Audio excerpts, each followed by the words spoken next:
이지성님의 책 꿈꾸는 다락방에 나오는 내용입니다. 피카소와 반 고흐 두 사람의 인생은 극단적으로 상반되게 펼쳐졌습니다.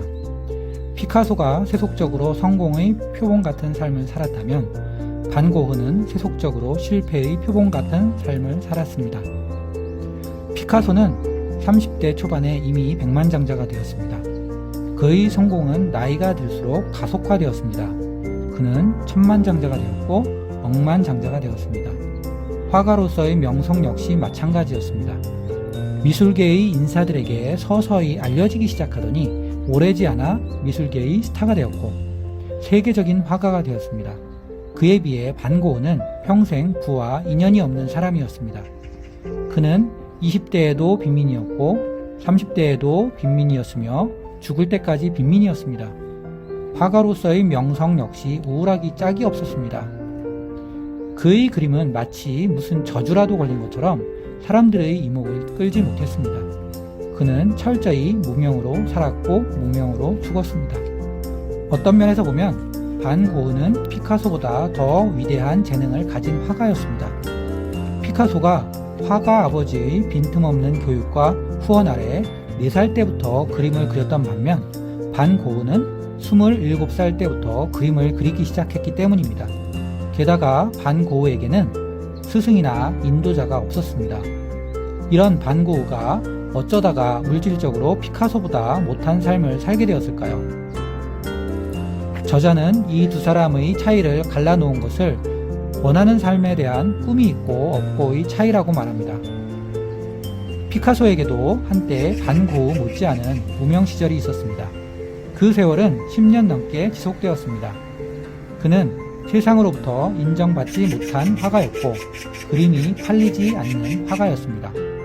그도 무명 시절 내내 반 고흐처럼 빈민가에서 살았습니다.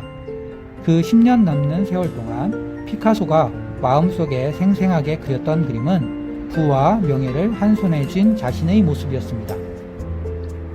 세계적인 화가가 된 자신의 모습이었습니다. 피카소는 입만 열면 이렇게 말하곤 했습니다. 나는 그림으로 억만장자가 될 것이다. 나는 미술사에 한 획을 긋는 화가가 될 것이다. 나는 갑부로 살다가 갑부로 죽을 것이다. 반면 반 고흐는 마음속으로 세상의 인정을 받지 못한 채 쓸쓸하게 죽어가는 자신의 모습을 그리곤 했습니다. 가난과 병에 시달리면서 살다가 비참하게 죽는 그런 미래를 생생하게 꿈꾸곤 했습니다. 그리고 피카소처럼 입만 열면 예언적인 말을 했습니다. 나는 평생 이렇게 비참하게 살다가 죽을 것 같아. 나는 돈과 인연이 없어. 불행은 나를 절대로 떠날 것 같지 않아. 이런 말들은 그가 동생 테오에게 보낸 편지에서도 종종 발견되곤 합니다. 동일한 재능을 지녔던 두 사람의 인생은 두 사람의 마음속에 그린 그림대로 전개되었습니다. 또 두 사람이 자주 했던 말 그대로 진행되었습니다. 학창 시절을 뒤돌아보아도 학창 시절에 우수하고 공부를 잘했던 친구보다 기억도 나지 않는 친구가 사회적으로 성공을 하는 경우를 종종 보게 됩니다. 이런 경우를 보면 운이 좋아 잘 풀렸다고 생각을 하며 지금 나의 모습을 비참하게 느끼기도 합니다. 나는 무엇이 잘못되었을까? 나는 운이 없는 놈이야. 등의 생각을 하게 됩니다. 하지만 많은 책에서 그 사람의 운명은 그 사람이 하는 말과 생각이 현실에 반영된다고 말하고 있습니다. 아무리 좋은 재능과 많은 노력을 해도 부정적인 사고를 하면 절대로 운이 붙지 않습니다.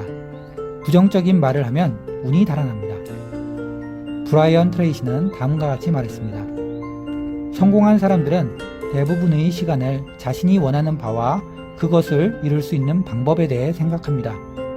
반대로 실패한 사람들은 대부분의 시간을 무엇을 원하지 않으며 자신의 문제와 어려움이 누구의 책임인지에 대해 생각하고 떠드는 데 시간을 씁니다.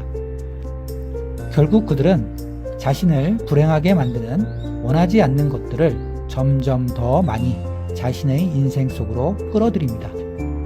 대부분의 시간 당신이 생각하고 말하는 것이 무엇이든 결국 당신의 인생이 됩니다.